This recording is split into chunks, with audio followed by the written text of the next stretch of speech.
میرا ایک مقدمہ ایک عدالت میں تھا اور میں بڑا پریشان رہتا تھا اس سے.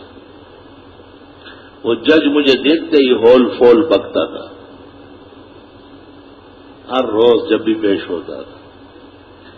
ایک دفعہ مجھے خواب میں کسی نے کہا کہ آپ سورہ تغابن پڑھ کے جائیں. میں نے رات کو 41 مرتبہ پڑھ کر سو گیا. سحری میں اٹھا 41 مرتبہ پھر پڑھی.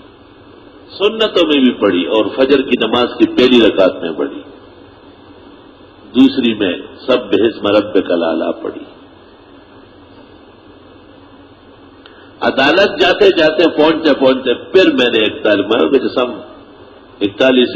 ہم 12 پہ جوڑ کر خدا کی قسم لا الہ الا اللہ محمد الرسول اللہ جیسے میں پیش ہوا مجھے ایسا دیکھا کہ مولانا آج آپ کے حق میں فیصلہ ہے اور آپ سے 2 سال کی معافی مانگنی ہے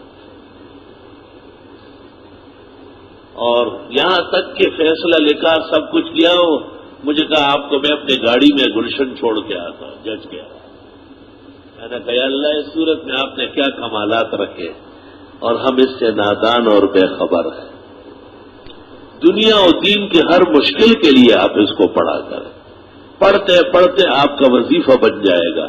پھر اس کو آپ پڑھیں گے تو آسمان و زمین آپ کے کہنے سے ہلیں گے حرکت کریں گے. یاد رکھنا بھولنا نہیں.